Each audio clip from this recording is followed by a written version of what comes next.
The Mongol Empire, founded in the early 13th century by Genghis Khan, who was born Temujin, became the largest empire in history, stretching from Eastern Europe to the Sea of Japan.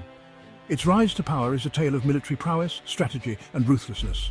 Genghis Khan united the fragmented Mongol tribes and transformed them into a formidable fighting force. Their success lay in their unorthodox style. Most notably, Mongols used stirrups to stand and shoot while riding and had exceptional aim. They used composite bows that had much more power than their traditional counterparts. They allowed users to pull back as far as their strength allowed, providing more power, giving them the ability to smash through their enemies' shields with their arrows. This hindered armies that were used to setting up shield walls for defense. Their horses were smaller and more dense, known for their power and speed. The Mongols also employed psychological warfare, often terrorizing cities into surrender. Genghis Khan said, "I am the punishment of God. If you had not committed great sins, God would not have sent a punishment like me upon you."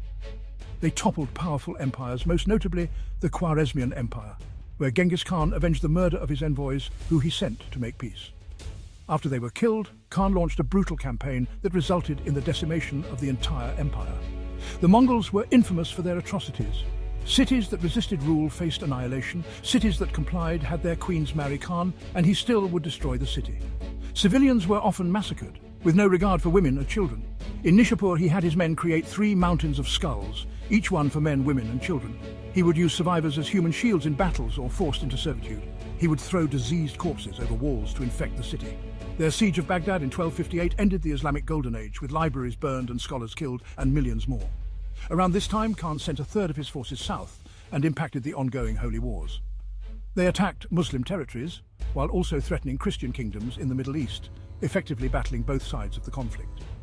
The Crusaders viewed the Mongols as potential allies against Muslim forces, but they were just in the way of the Mongols.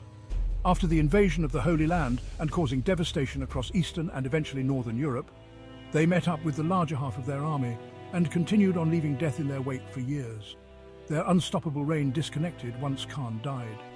Marco Polo claimed that 2,000 slaves who buried Emperor Khan were killed by their guards, who were then executed by infantry soldiers. These soldiers then returned to base, killing anyone who saw them until committing suicide upon returning. His grave has never been found. Despite their evil nature, the Mongols facilitated trade across the Silk Road, fostering cultural exchanges and the spread of ideas. The legacy of the Mongol Empire is complex, a mix of brilliant military strategy and devastating cruelty. Estimates say he was responsible for the death of 10% of the entire world population, around 37 to 60 million people. He is also said to be the ancestor of 1 in 200 people. Their influence on modern warfare is undeniable, as well as their administrative practices, which influenced many subsequent empires. They established an efficient postal system and a legal code known as yasa, which helped maintain order across their vast territories. The Mongols were also known for their religious tolerance, allowing various cultures and religions to coexist under their rule. Their impact on global trade and cultural exchange was profound. The Mongol Empire, with its blend of military genius and ruthless conquest, remains one of the most fascinating and influential periods in history.